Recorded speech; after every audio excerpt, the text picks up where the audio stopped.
Bienvenidos y bienvenidas al webinar Liderazgo Femenino para la Construcción del Chile del Futuro, que hoy hacemos en conjunto con Paula y La Tercera, gracias al apoyo de Fundación BHP. Agradecemos hoy a los más de 1.500 inscritos que nos acompañan en esta instancia de reflexión y conversación. Me gustaría partir presentando a este tremendo panel de invitadas. Nos acompaña Mónica González, periodista, Premio Nacional de Periodismo del 2019, exdirectora de CIPER y directora y editora de otros reconocidos medios. Mónica es autora de diversos libros y ha sido reconocida con importantísimos premios internacionales. Bienvenida, Mónica. Saludamos también a la doctora Isquia Siches, médico cirujano de la Universidad de Chile. Isquia se inició en la universidad como dirigente, asumiendo diversos cargos de representación estudiantil. Se desempeñó dentro del Colegio Médico y es la primera presidenta del Colegio Médico en sus 70 años de historia. Muchas gracias, Isquia, por estar aquí. Y finalmente quiero presentar a la multifacética Elisa Zulueta, actriz, dramaturga, directora teatral, locutora radial. Elisa ha sido ganadora 2 veces del Premio Altazor y ha colaborado en distintas producciones de ficción, televisión y cine. Antes de comenzar con la conversación, me gustaría contarles un poco del proyecto que nos trae hoy día aquí, que se llama Nuestra Voz. Este webinar se enmarca dentro de un ciclo de escuchatorios temáticos que hemos venido realizando desde mayo a la fecha, con el objetivo de escuchar lo que están viviendo todas las mujeres de Chile. En estos meses hemos conversado con adultas mayores, con jóvenes, con niñas, con mujeres que han sido privadas de libertad, con mujeres que están organizando ollas comunes, con mujeres innovadoras, con mujeres emprendedoras, con mujeres del norte, con mujeres del sur. Nuestra Voz es un proyecto colaborativo impulsado por diversas organizaciones que están detrás de temas de género, además de un gran número de colaboradoras independientes. En Nuestra Voz hemos construido desde noviembre del 2019 una plataforma digital y un canal abierto de escucha femenina. Hemos utilizado WhatsApp, mensajería de texto y recientemente abrimos una encuesta telefónica para recibir hoy, al día de hoy, 10.000 voces de mujeres que gracias a la tecnología hemos podido recoger, procesar, sistematizar y publicar. Pueden todo revisarlo en el sitio de Nuestra Voz, donde pueden escuchar la riqueza de la voz femenina en Chile. Detrás de Nuestra Voz está la firme convicción de que la perspectiva de género tiene que estar presente en las políticas públicas y en la conversación nacional. Hace pocos días publicamos nuestro primer informe con las primeras voces que fueron recolectadas entre noviembre y marzo de este año, antes de la pandemia, en un ejercicio muy interesante, porque en general las encuestas se quedan con los titulares, con lo que uno prioriza, y no hacemos demasiado doble clic a lo que realmente está ocurriendo. Esta primera encuesta arrojó que la primera preocupación de las mujeres en ese momento era la educación de Chile, y dando cuenta que la educación para las mujeres no solo es un tema de movilización social, sino que es una manera de hacer un mejor país. Luego, el segundo tema que aparece es la dimensión de género, y en eso aparecen un montón de temas relacionados con las desigualdades de empleo, de salud, la violencia y la falta de seguridad y representación de las mujeres en el ámbito público y privado. Sin más, y la verdad que aprovechando este tremendo panel, les quiero hacer a ustedes, las invitadas, la pregunta de Nuestra Voz. ¿Qué es lo primero que cambiarían en Chile? Me gustaría, Mónica, que partieras tú abriendo este panel. Bueno, lo primero que quiero hacer es agradecer que me hayan invitado y compartir con estas dos enormes mujeres, tremendas mujeres, que ellas sí son líderes en sus respectivas áreas y tienen en sus manos la construcción del futuro. A mí me enorgullece que sea. Yo escuché a Isquia el domingo y me llegué a emocionar de la ola de oxígeno que me llegó, por la autenticidad, por la franqueza de una mujer que se planta sin parafernalia a mostrar algo que es maravilloso, trabajo de equipo. Y Elisa es una mujer que las pelea y que es versátil en algo que es tan difícil de hacer rentable en Chile, que es el arte y la cultura. Ella hace teatro, ella hace programas de radio, ella es directora, ella es una mujer muy, muy completa. Entonces, a mí me enorgullece estar al lado de ustedes.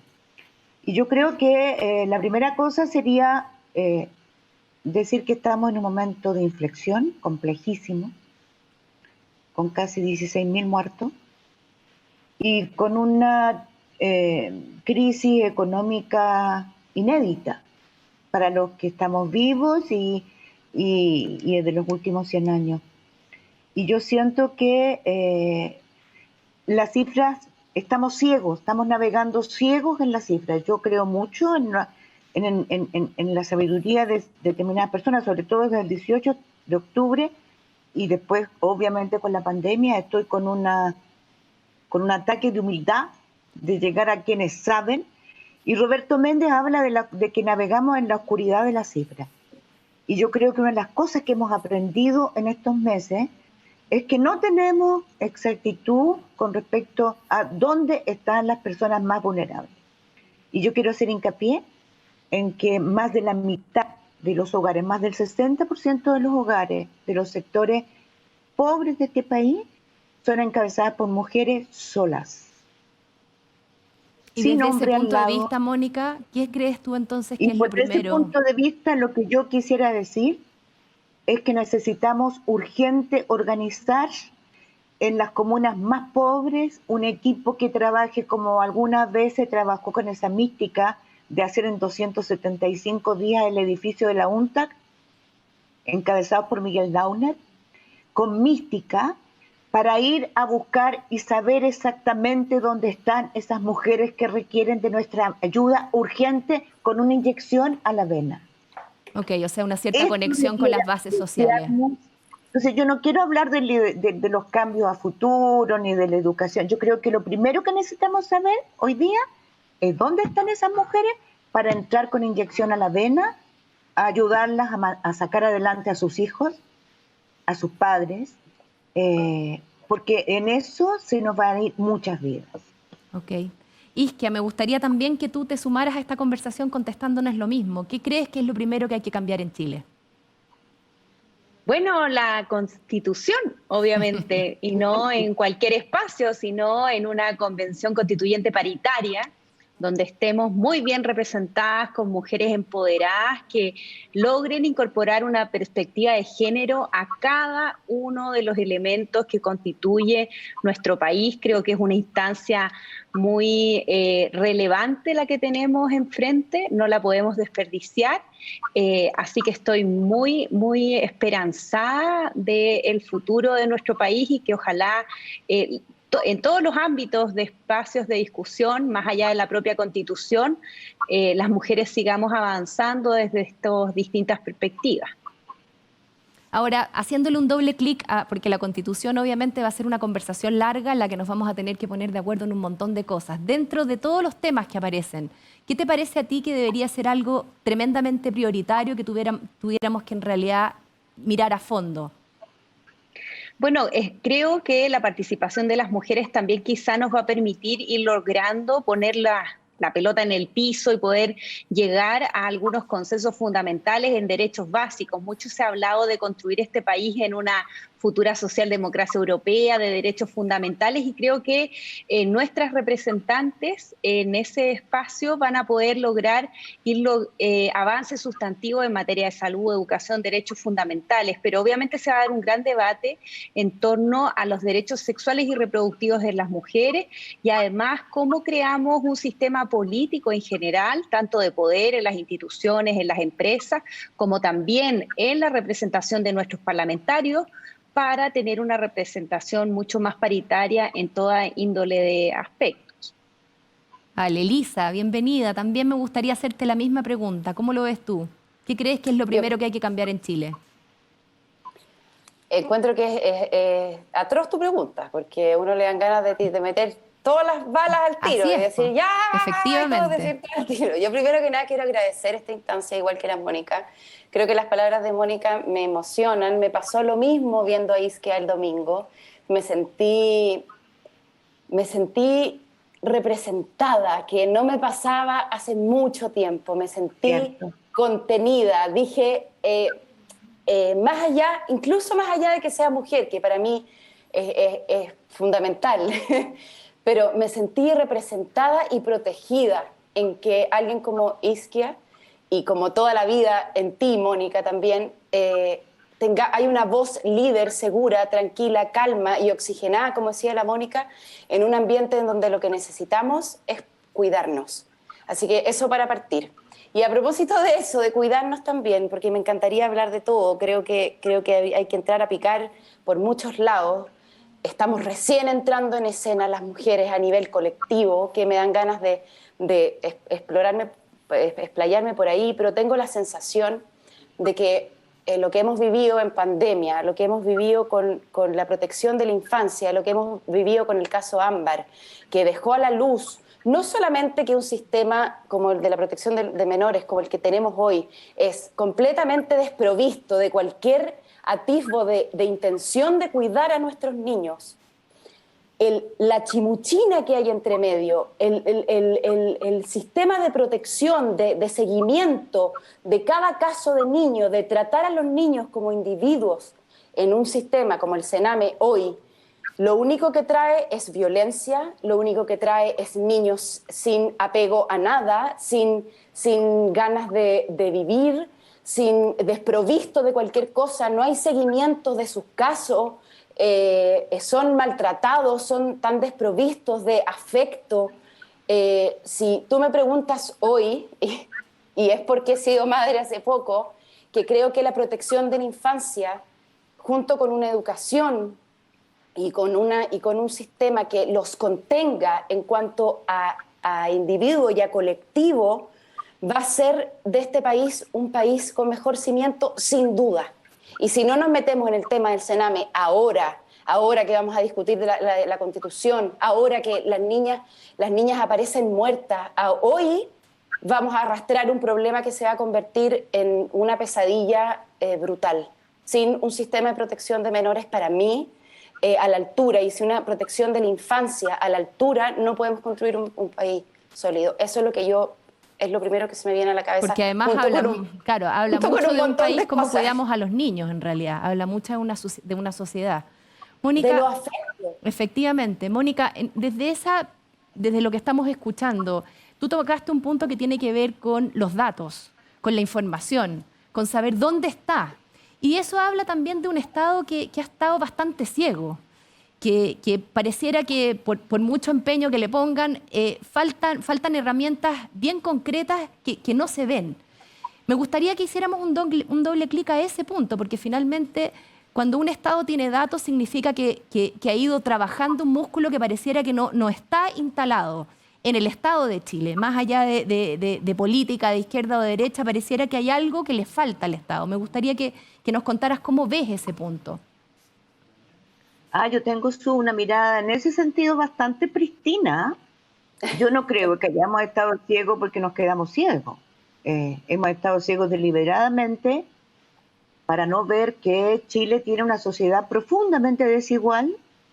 Déjame decirte además, en que para poder atacar esa desigualdad, lo primero que deberíamos atacar es con políticas de género. Por eso yo planteaba saber exactamente dónde están nuestras jefas de hogar pobres que necesitan ayuda, contención y solidaridad, pero concreta, inyección a la vena para ayudarlas en su crianza.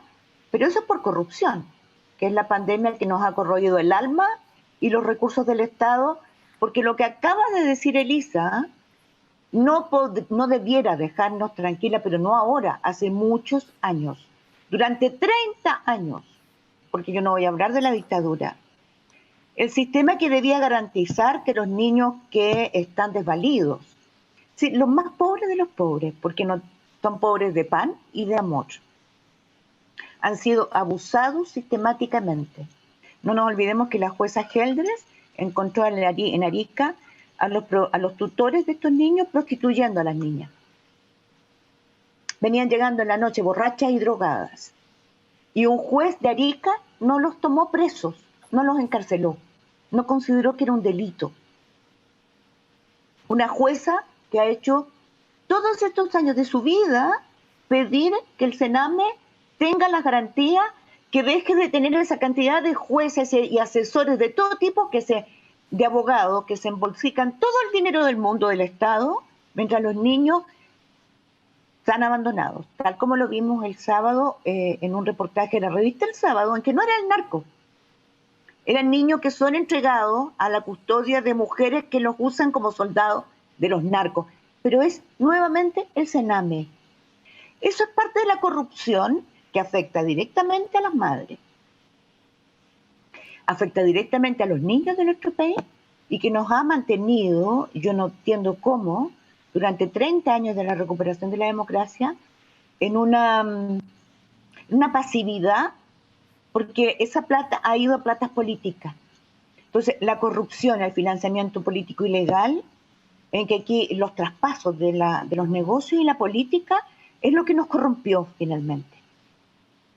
Y yo creo que si no atacamos directamente esa pandemia en paralelo a la crisis política y a la crisis económica, no vamos a salir de este hoyo. E insisto en lo que dije al principio. Corrupción y desigualdad, que esta sociedad es profundamente desigual, profunda, con abuso sistemático y corrupción sistemática, no se ataca si no es con políticas de género, porque las más discriminadas somos las mujeres. Y esta estructura patriarcal que se ha impuesto para la dominación machista tiene que ver con un modelo de sociedad que ya quedó obsoleto. La estructura de familia es otra. Muchas gracias, Mónica.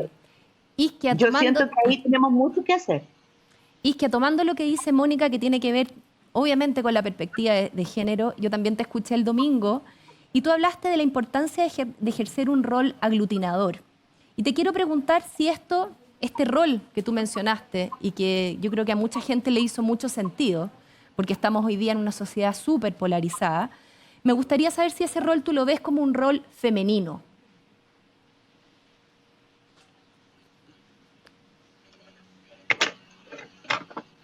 ¿Pasó algo? ¿No me escuchaste? No, está silenciada. Ah, yo estoy silenciada. Ahora sí. No, que me silenció el administrador de... O la administradora perdón, de la yo no soy administradora de mí misma en este caso. Ya, pero está un poco silenciada. De hecho, se me fue un poco la pregunta. Entiendo que me preguntabas sobre el rol aglutinador. Sí, quería saber si ese rol aglutinador que mencionaste y que creo que le hizo mucho sentido a mucha gente, en un contexto tan polarizado como el que estamos viviendo, ¿crees que es una característica femenina? Me gustaría ver cómo ves esa característica de aunar, de tratar de llegar a algo más grande que no sea mi visión de las cosas.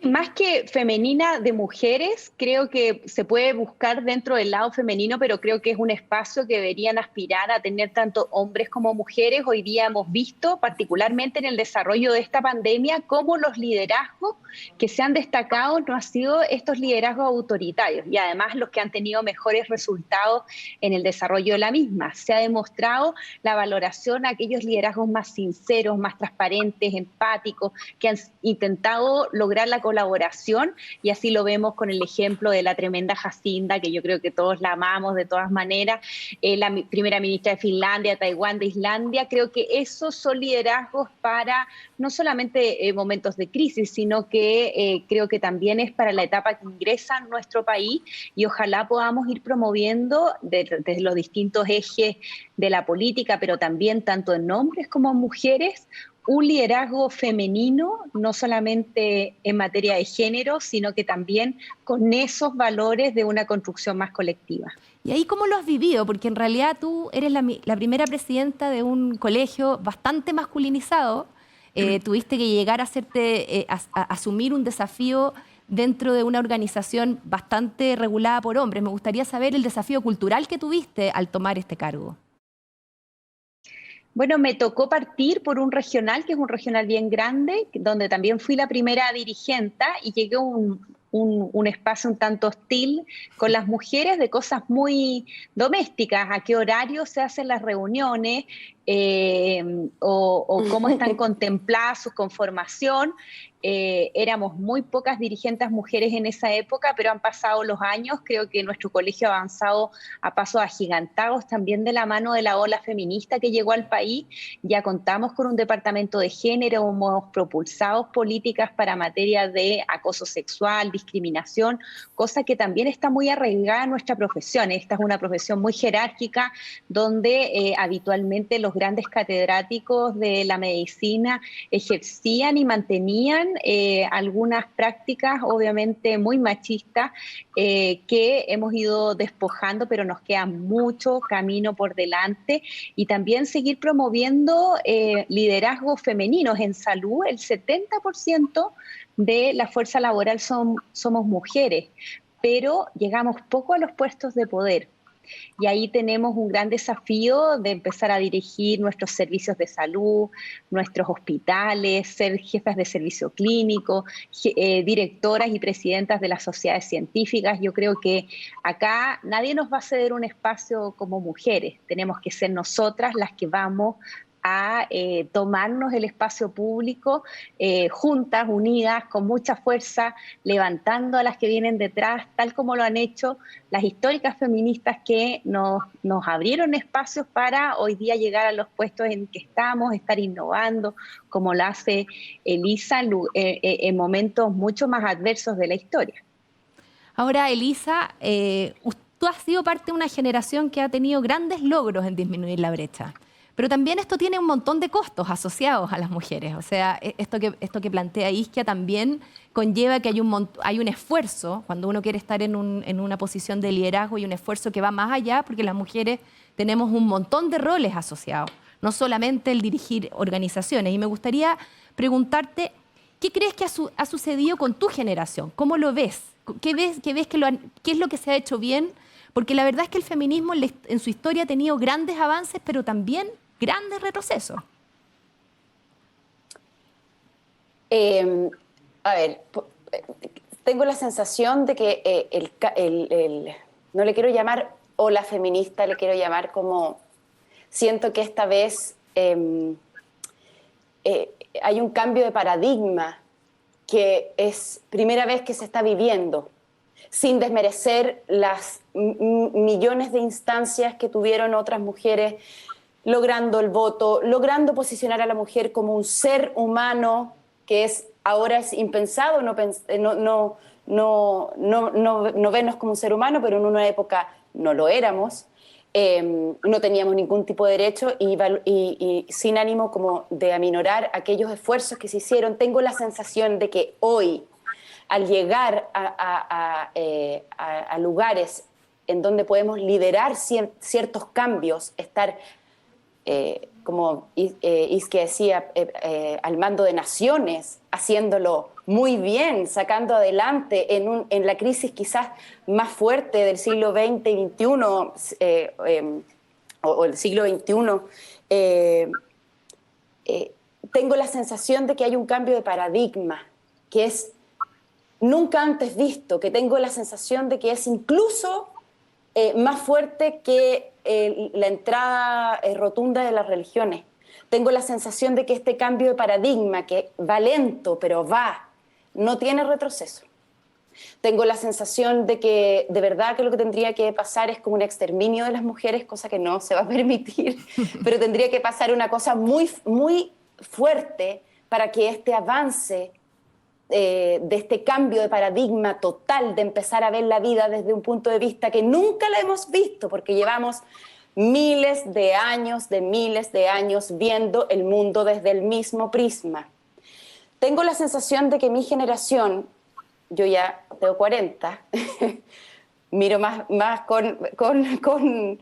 con ansiedad y esperanza a la que viene un poco más abajo, pero mi generación sí, efectivamente, sin el ánimo sin esa ambición que tiene que ver como con lo sistémico, como con el capitalismo, con esa ambición de tener espacios de poder para ser mirado, para ejercer el poder, para poner la pata encima, sino que la búsqueda de liderazgo de mi generación tiene que ver con la intención de contar la historia desde nuestro punto de vista, de contar, al menos en lo que nos pasa en cultura.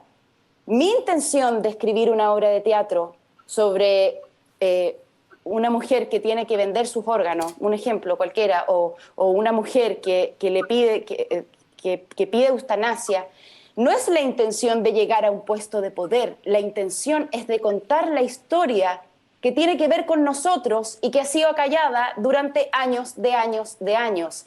Por lo tanto, el ímpetu o la necesidad de nosotros ocupar un lugar es la necesidad de sacar una voz que ha sido acallada. Imagínate la cantidad de años que hemos tenido nosotros, las mujeres, desde nuestras casas, desde el mundo privado al que se nos ha relegado, de usar el pensamiento, de cómo esta privación de la expresión pública ha hecho de que nuestro pensamiento y nuestra capacidad crítica y de nuestra creatividad sea una bomba que estalla en cierto momento. Y tengo la sensación de que mi generación va tras eso.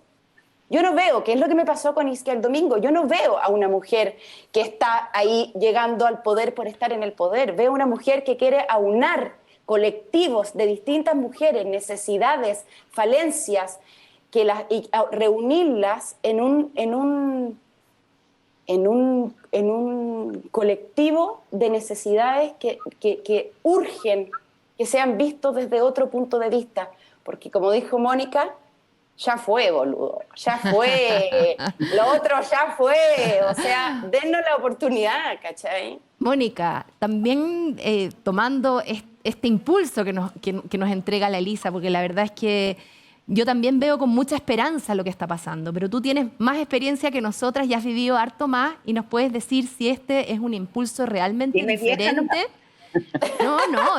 Yo creo que ser grande hoy día es un tremendo beneficio en el contexto de lo que estamos viviendo. Entonces me gustaría, ¿qué opinas tú? ¿Tú crees que este realmente es un cambio, un punto de inflexión?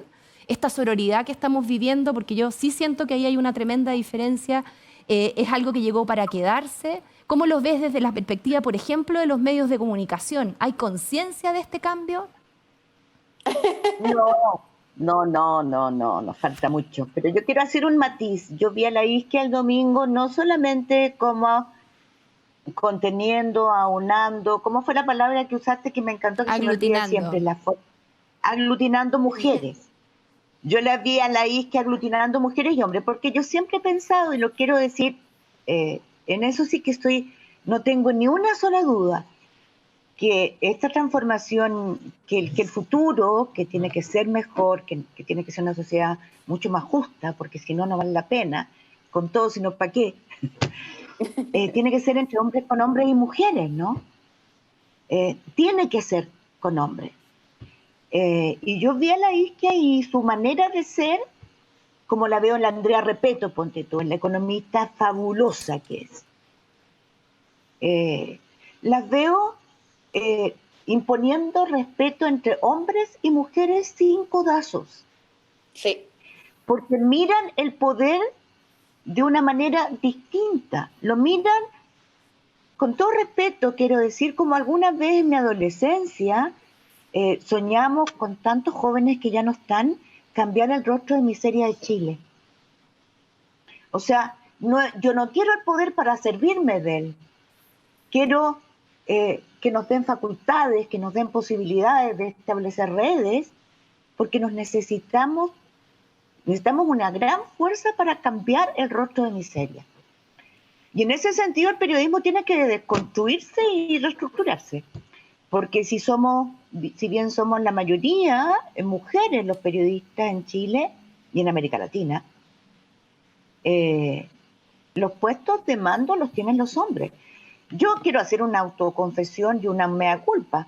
Yo no me había dado cuenta de esto, o sea, yo me lo tomé, como dijo la Isquia, yo me lo tomé. A mí no me han contratado nunca, a mí, más bien dicho, como no me pueden controlar, entonces el poder y los hombres siempre han tratado de mantenerme a raya, menos Genaro Arriagada, que fue el único que me ha buscado y me ha dado trabajo siempre para que sea directora de un medio. Isquia, Lo ¿cómo otro lo me lo he ves tenido tú? que hacer yo. Espérate, una sola cosa. Y yo creo que la gran transformación, porque hay una diferencia muy grande. El director, el editor decide a quién se entrevista, decide el foco, decide los titulares. Y a nosotros, y hay que decirlo, este modelo, esta sociedad nos ha reservado el rol más mezquino. Hasta la revolución nos reservó un rol secundario. Pero nosotros no somos sábana de abajo. No estamos para hacer todas las tareas y además cuidar a muchos gratis, para tener los peores sueldos, para hacer las tareas más pesadas y con los sueldos más miserables. Ese rol hay que decir basta, pero para poder decir basta hay que visibilizar a ese mundo. Por eso que los medios necesitan que también haya una mirada que decida fotos, titulares, enfoques y miradas. Fantástico lo que dices, Mónica, porque realmente hace falta. Todavía seguimos viendo muchas veces, en esta pandemia lo hemos vuelto a ver, paneles de hombres, como que si las mujeres, no hubiese mujeres calificadas para poder hablar dentro de la conversación y de la política nacional. Isquia, conectando lo que dice Mónica, quiero decir que desde que organizamos este panel, la cantidad de mensajes que han salido sobre ti, claramente eres un referente para gente grande, para gente chica, pero quiero particularmente hablar de la niñez, porque yo siento que hoy día tú eres realmente un modelo a seguir a generaciones que están detrás de la tuya. Y quiero saber cómo lo sientes. ¿Lo vives? ¿Sientes que hay una responsabilidad ahí? Bueno, intento no marearme y una de las fórmulas que me ha servido más, y se lo hablo a todas las mujeres que nos están mirando y que a veces están dubitativas en asumir cargos de mayor responsabilidad, es ir tensionando a las instituciones para que esos liderazgos se vayan adaptando, cosas muy sencillas como la que yo conversaba, lo del horario de las reuniones. Muchas de nosotras obviamente tenemos familia, tenemos cosas que hacer y hay entidades que tienen la habitualidad de hacer reuniones a horarios muy inhóspitos para esa vida familiar. Hay que tensionar a que también se faciliten las condiciones para la participación de las mujeres y también algo que me ha servido mucho es tener un trabajo en equipo, cosa que permite también ir distribuyendo y teniendo un apoyo continuo, porque creo que un liderazgo que a veces también se pierde en el camino es alguien que no tiene compañeros y compañeras que te dicen si vas por la senda correcta o si realmente te equivocaste y te pasaste de revoluciones o no. Yo tengo un muy buen equipo que me acompaña, que me dice cuando lo hago muy bien, pero también que tiene la confianza para decirme cuando lo hago muy mal. Y ahí tenemos un gran trabajo que hacer, como también ir cambiando cosas muy estructurales desde la infancia que permitan que las mujeres se sientan empoderadas desde la niñez. Y eso viene con promover en la educación y también en los derechos parentales. Yo creo que las niñas hoy día se siguen criando con un rol parental que todavía carga sobre sus madres. Y eso hay que ir transgrediendo esas barreras y las que hoy día son madres y están participando en la crianza de sus hijas tienen que hacer un trabajo muy activo dentro del hogar para ir reconstruyendo a esas nuevas generaciones de hombres y mujeres obviamente ir logrando confluencias y participaciones parentales mucho más potentes. Y para eso necesitamos evidentemente leyes, por eso es tan importante nuestra participación más activa en el Parlamento para tener leyes de responsabilidad parental, postnatal masculino, que han sido leyes muy potentes que además que permiten disminuir las brechas de discriminación en la contratación de hombres, por ejemplo, en los distintos trabajos, lo que históricamente ocurre y más ahora en que por el desarrollo de esta pandemia hemos retrocedido tan abruptamente en el trabajo femenino, algo que también nos permite tener grados de libertad en materia financiera, que es fundamental el día de mañana, no solamente por el derecho de decidir trabajar o no, sino que hay una autonomía financiera que permite que también las mujeres, cuando son víctimas de violencia, tengan más oportunidades de salir del hogar y no mantener dependencias violentas o que son círculos viciosos en contra de ellas mismas. Elisa, cambiándote un poco de tema y metiéndote en el que es tu tema, nosotros tuvimos una conversación hace poco sobre lo que estaba pasando en el mundo de la cultura, que es bien dramático. Han sido tiempos difíciles porque fueron los primeros en cerrar y los últimos que van a abrir. Me gustaría que nos contaras un poco de la realidad que estás viendo y también desde la perspectiva femenina, ¿qué estás viendo en lo que está pasando con las mujeres que están en el sector del arte? Es súper amplio porque la cultura, como lo veo yo, empapa la sociedad entera. El sector que se dedica al desarrollo de las culturas es un sector muy vapuleado en esta pandemia, al igual que muchos otros sectores. Es un sector que está desprovisto de leyes, que tenemos un ministerio hace un año, un consejo hace 5, donde pareciera no importar mucho a nadie, donde la cultura pareciera ser como un aspecto pequeño, donde cuando es como, quiero ver una obra, voy a la cultura. Y ahí hay un error basal que también ha hecho que esta pandemia evidencie lo desprovisto que está la sociedad de las culturas, como nosotros de un sistema que nos ampare. La verdad es que mi gremio ha estado súper vapuleado, golpeado. Nosotros, si no abrimos un teatro, no tenemos ingresos. Nosotros no tenemos contrato, no accedemos a ninguno de los bonos, no cabemos en ninguna de las categorías de bono. Mis compañeros están vendiendo pan, como muchos otros sectores, insisto, no quiero darle a los artistas una calidad, o sea, una característica distinta a otros sectores que lo están pasando muy mal también. Pero es uno más de los vapuleados, sobre todo porque vamos a ser los últimos en abrir, porque no tenemos una infraestructura a nivel de teatros, centros culturales vasta que nos permita, por ejemplo, reabrir con distanciamiento. El Teatro del Puente, que es un teatro que queda emplazado ¿cómo se llama? En el río Mapocho, es un teatro muy pequeño, que si yo hago distanciamiento para que la gente vaya al teatro, me caben 5 personas. No tengo una infraestructura, ni los teatros tampoco tienen mucha. Si no les entra la taquilla, no tenemos plata, salvo ciertos centros culturales que están financiados por privados, propiciados por el aparato público, estatal. Propiciados, no como un plan de generar espacios que vengan financiados por el propio Estado. Más allá del financiamiento, que eso es una discusión que tenemos que tener sí o sí cuando nos sentemos, ojalá tener actores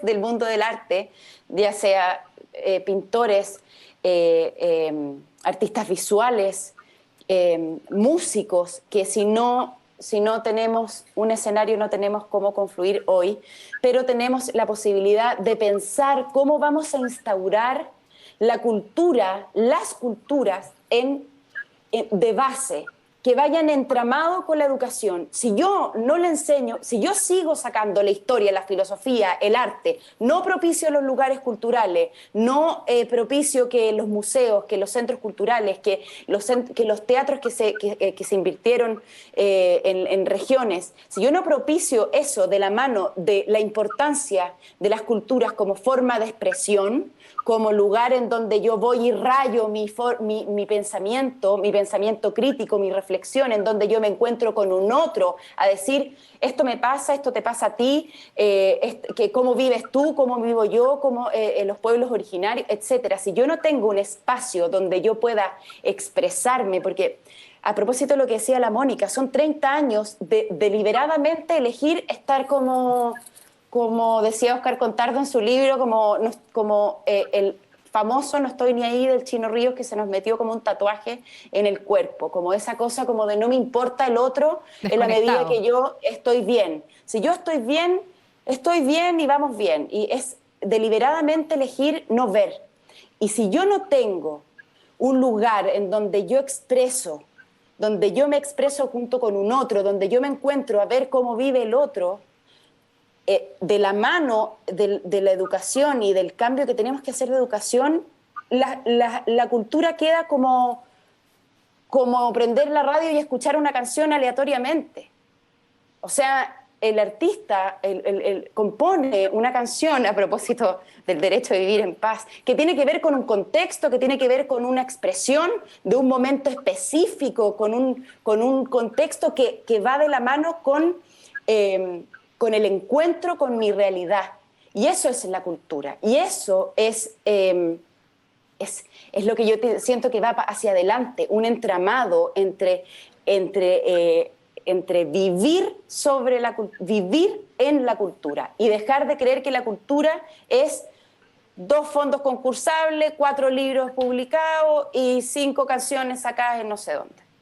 Entonces, cuando se instale esa necesidad que existe de expresión, ya lo vimos el 18 de octubre. Fue una fiesta cultural, fue un encuentro cultural. Lo que hicieron las tesis es una manifestación, es una expresión cultural de una necesidad de sacar la voz de un grupo enorme de mujeres. Y siento que por ahí va la mano y que por ahí vamos. Esa es mi forma de pensar. Si no logramos meterlo por ahí, la cultura va a seguir siendo un cajón de este porte en donde lo vamos a abrir cuando queramos entretenernos. Y eso no puede ser. Y además cultura para sanar heridas también, ¿no? Tan importante Eso es lo que digo, que lo necesitamos, ¿no? La cultura ha sido fundamental en esta pandemia, no solamente porque vemos Netflix, no solamente porque vemos la película, no solamente porque un montón de productores, etcétera, liberaron un montón de contenido cultural, los documentales del MB, las películas chilenas que se demoran la misma cantidad de tiempo en hacerse que una vacuna, para que sepamos, demora 5 años en hacerse una película chilena, no solamente por eso, sino porque en la cultura también entendemos lo que nos pasa. Así es. Y cuando empezó la pandemia, uno fue a ver cómo escribió la gente que vivió la peste negra y nos ayuda a entender y a expresar lo que nos va pasando, y por eso es tan importante el desarrollo de las culturas. Oye, bueno, tenemos un chat que está que hierve, así que vamos a proceder a abrir un poco la conversación a las preguntas del público. La primera pregunta tiene que ver con el fenómeno de la vejez y la feminización de la vejez. Y la pregunta para Mónica es: ¿cómo situamos el liderazgo femenino de las mujeres mayores cuando el envejecimiento ha sido construido desde el asistencialismo, la beneficencia y el paternalismo? ¡Uf! Y ojo que el orden no lo puse yo, ¿ah? No. Mira, yo no tengo ningún problema con mi edad. Yo diría que todo lo contrario, me asumo en el sentido que a mi alrededor todas las mujeres con las que mantenemos esta relación nos asumimos bien. Yo creo que es como igual que todas. Yo siento que no tenemos que permitir una desvalorización que afecta a todos los viejos. Yo creo que hombres y mujeres ahí se meten en un mismo saco. Muchos se quejan de que vuelven a ser niños, los tratan como niños. Y yo creo que una de las expresiones es la sexualidad, por ejemplo, que se piensa que los viejos no tienen derecho al placer sexual. Pero a mí lo que me preocupa más con respecto a la vejez es que nosotros seamos agentes de cambio. Porque yo creo que tanto Elisa como Isque han hablado de algo que a mí me llena de esperanza. Y es que el trabajo en equipo, los yo, como que el ego se domestica y se amasa en equipo. Porque son los equipos los que multiplican las alertas, los ojos, todo. Y yo creo que si los viejos entendemos que nuestra participación en los equipos enriquece lo que se hace, las propuestas, pero sobre todo ayuda a aquellas mujeres que han contribuido, y eso no hay que olvidarlo nunca, a multiplicar y a fomentar el machismo. Ayuda a que esas mujeres entiendan que se abortaron y que se cortaron drásticamente sus alas y callaron. Callaron y ayudaron a otras a silenciar. Piensa que 9 de cada 10 mujeres que sufren algún tipo de abuso o de violencia no denuncian. ¿De quién es la culpa? Nosotros, las viejas, tenemos que asumir una enorme deuda pendiente por no haber sido capaces de empoderar a tantas mujeres que han sido abusadas. Nosotros permitimos que se nos humillara, que se nos dijera que éramos nosotros las culpables. Por eso que las tesis, todo ese fenómeno cultural de las tesis, ese gran alarido que cala en el mundo, yo tengo la sensación que cala en el mundo por una razón súper fuerte, porque nos interpela a todas las mujeres por haber callado tanto, por haber doblegado nuestras ansias de dignidad y de libertad. Fíjate que si uno realmente se mira hacia atrás, se da cuenta que uno muchas veces cayó porque era una letanía en que tú ponías un pie en la calle, entrabas al metro y había tipos que sacudían y se refregaban contra ti, o en la micro. Entrabas a una reunión y te descalificaban. Tú decías algo mucho más inteligente que un hombre, el hombre era escuchado y tú no. Ganabas menos que los hombres. La normalización del abuso. Los tipos es un sistema en que era así. Tú tenías que aceptar que tu pareja fuera infiel, que tu marido fuera infiel, que tuviera sucursales. Tú tenías que aceptar tu rol secundario muchas veces sucio. Tú ibas, tú provocabas. Si te violaban eras tú la que habías provocado. Fíjate tú, en toda América Latina, en los años de dictadura, no hubo ni un solo país en que no se violara a las presas políticas. Guatemala fue el primer país que hizo un capítulo sobre eso y lo hizo el año pasado. ¿Por qué callamos? Hemos silenciado demasiados abusos. Entonces siento que nuestra gran participación hoy día es en esta nueva amasada, yo lo siento así, como que estamos amasando esta nueva sociedad que viene con nuevos modelos, con nuevos paradigmas, entre muchos. Y viejos, jóvenes, tenemos un rol. Tenemos que compartir experiencias porque lo que viene tiene que ser totalmente distinto.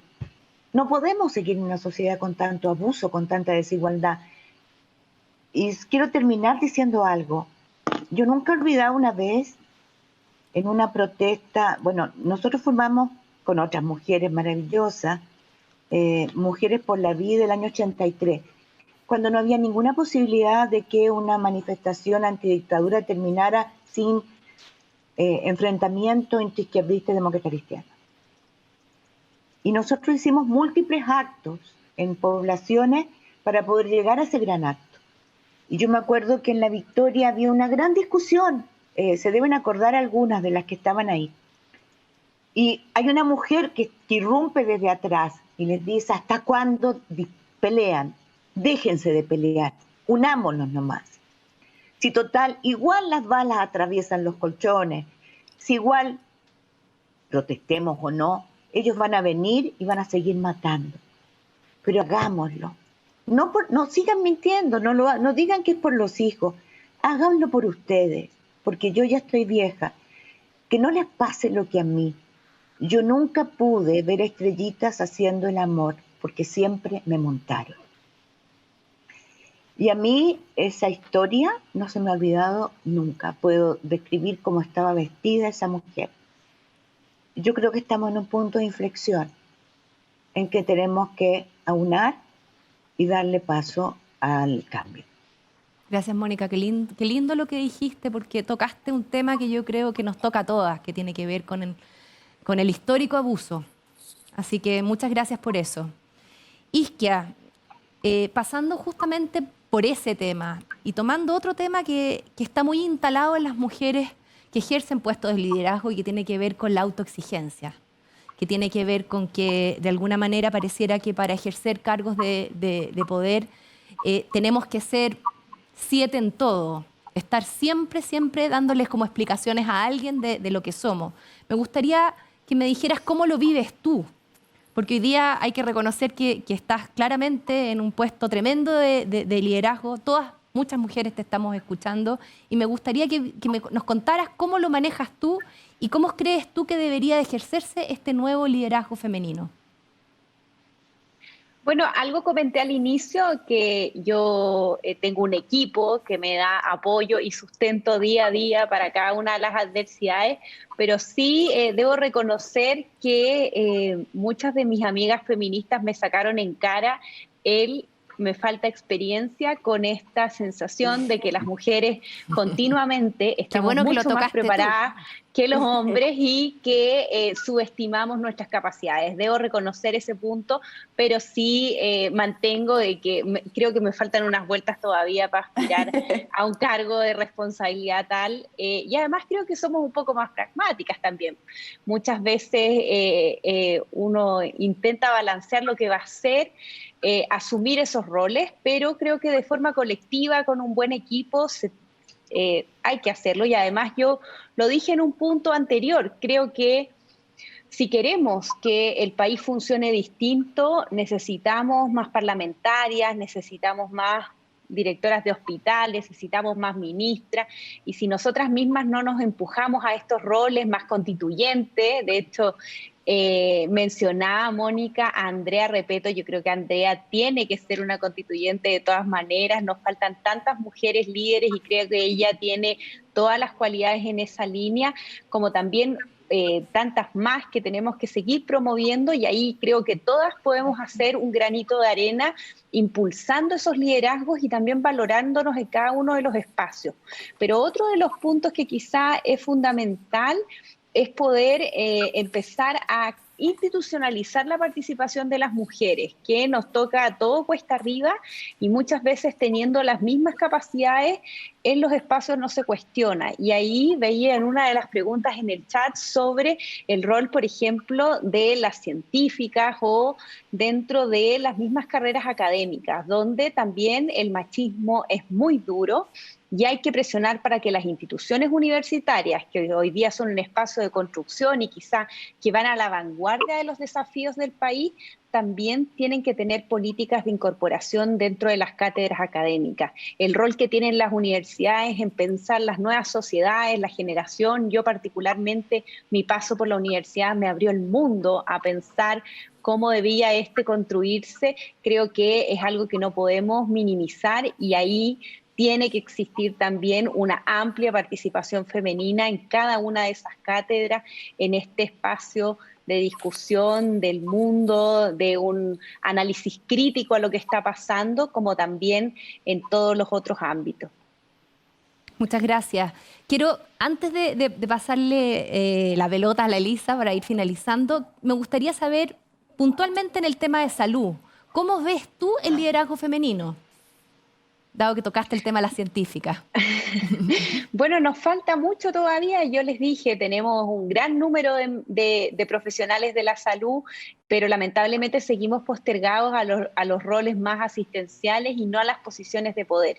Y eso está, que a diferencia de lo que yo dije el otro día, las distintas profesionales tenemos que ir a tomar esos cargos, postular a las direcciones a las altas direcciones públicas y pensar que sí estamos capacitadas, porque muchas veces llegan a esos cargos hombres con menos capacidades porque nosotras mismas nos hemos puesto barreras más altas. Y hay que no solamente hacer eso, sino que también ir buscando liderazgos dentro de nuestros espacios de trabajo, pero creo que nos queda harto por delante en esa línea. Y para cerrar, Elisa, y tocando un punto... ¿Cómo voy a cerrar? ¿Voy a cerrar yo? Vas a cerrar tú, Vas a cerrar tú y vas a cerrar con un tema que a mí me llamó la atención de lo que contaste, que tiene que ver con que la historia ha sido siempre contada por los hombres. Y esto lo quiero vincular a una pregunta que está en el chat y que tiene que ver con los pueblos originarios.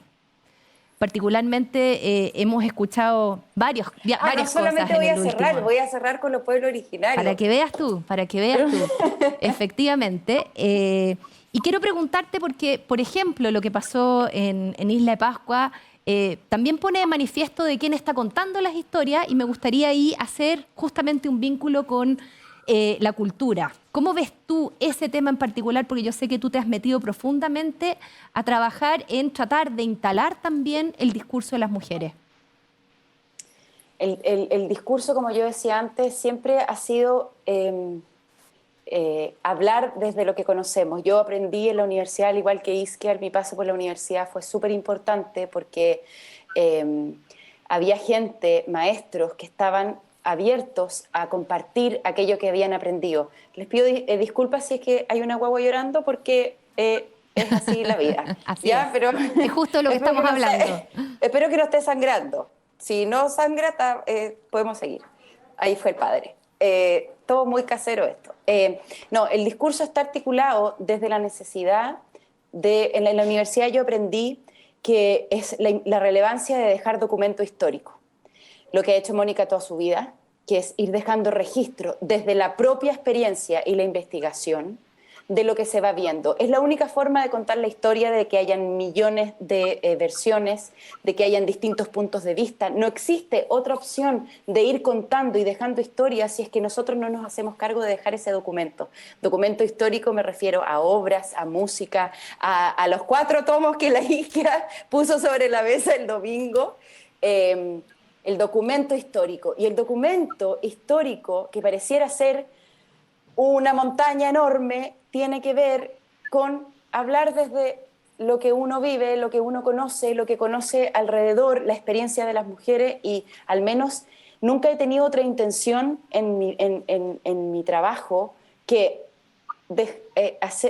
construir la historia desde lo que conozco y desde la voz femenina, que hubo una obra en Chile que fue para mi gusto una revelación, que es una obra que se llama Suárez, de Manuel Infante, que es una obra simple que toma el hecho de Pedro Valdivia, su amante, toma el hecho de lo invisibilizada que estaba la mujer y toma un cuadro propio de la época de la conquista, etcétera, y van, es parte de una investigación, por supuesto, y van borrando el cuadro y se ve una mujer que fue borrada por la intención deliberada de un hombre pintor de borrar a la mujer de la imagen, de borrar a la mujer de la escena. Y esa obra de teatro que se llamó Suárez, que fue muy catalizadora para los artistas en general, hombres y mujeres, de la importancia de no solamente hoy, sino también de ir a reconstruir toda aquella historia que ocurrió, que no fue contada por las mujeres, en donde las mujeres no aparecieron, ir también a hacer un ejercicio de reconstrucción histórica en donde la mujer propició cambios culturales, hizo posible a través del cuidado de la casa, del trabajo en comunidades, etcétera. Y desde ahí nace, yo creo que la necesidad hoy de mi generación y de las generaciones para arriba y de abajo, de ir a reconstruir una historia que también le pertenece a las mujeres, que ha estado invisibilizada, ya sea por lo que decía la Mónica o por lo que decía la Isquia, y de dejar documento histórico, ya sea retroactivo y actual. Y esa es una necesidad, es una pulsión de la cultura de contar también la historia desde otro lugar. Y que eso es lo que hace la cultura, entender lo que vivimos desde el punto de vista de ciertos lugares. Lo mismo de la riqueza incualificable de los pueblos originarios que tiene nuestro país, que también hay un montón de periodistas, de escritores, de poetas, de recopiladores de la tradición oral de los pueblos originarios, de los mapuches, que ha ido reconstruyendo poco a poco algo que durante 50 años, no sé cuántos años, creímos como una versión oficial y han ido apareciendo, y hay un montón de colegas, compañeros que están ya sea mapuche o chilenos, que están trayendo a la palestra algo que también da cuenta de una historia que ha estado invisibilizada. Gracias, Eso. Elisa. Bueno, no saben cómo he disfrutado estar con ustedes hoy día. Les quiero agradecer. La verdad es que creo que por lo menos a mí me emocionó todo lo que escuché. Las tres son grandes líderes de todas las mujeres chilenas. Mónica, Isquia, Elisa, muchas, muchas gracias por haber estado hoy día con nosotros en Nuestra Voz. Y a todos ustedes que nos siguieron... Mónica, Sí. No, que a mí me gustaría mandar un saludo muy grande al Sindicato de Trabajadores de las Casas Particulares, que están haciendo historia hoy por hoy, que es un colectivo de mujeres que, apoyadas Fabulosas. por otras mujeres, por las redes sociales, etcétera, están sacando una voz que quizás sin el 8M y no sé, y las figuras de la Isquia o de la Mónica o de líderes que están diciendo públicamente, por fin, que hay que reivindicar los derechos, están haciendo un trabajo increíble, están sacando la voz por años, de millones de años de servilismo, de no ser considerados trabajadores y de los derechos. Así que nada, terminar esto con un saludo a esa enorme cantidad de grupos de mujeres que han hecho posible que mucha gente realice sueños incluso. Así es que nada, a un saludo grande al Sindicato de Trabajadores de Casas Particulares. Fantástico. Vaya ese saludo a todas las mujeres y a todos los hombres que nos Yo acompañaron quiero hoy. dar las gracias por haberme invitado y por haber tenido la oportunidad de escuchar a Isquia, a Elisa, y por tu muy buena conducción. Un honor, Mónica. Isquia, no sé si quieres despedirte también. Sí, bueno, quiero agradecer, saludar nuevamente a Elisa, a Mónica por este panel, agradecerte, Mónica, también por la invitación y mandarle un tremendo abrazo a todos y todas quienes nos están viendo. Vienen momentos históricos, pero nos tocó atravesados por una tremenda pandemia. Así que con 18, plebiscito y todas las cosas, no olvidar cuidarse mucho, mucho, mucho, porque lo más importante es que sigamos muy unidos, organizados para ir transformando ese nuevo Chile, y ahí no puede faltar ninguno ni ninguna. Muchas gracias. Y a todos ustedes, por favor, síganos en Nuestra Voz, en nuestras redes sociales, métanse al sitio web, y a las mujeres que están ahí, por favor, no dejen de contestar la pregunta ¿qué es lo primero que cambiarían de Chile? Porque queremos seguir construyendo, queremos seguir tejiendo redes, queremos seguir escuchando la voz de las mujeres de Chile. Muchas gracias.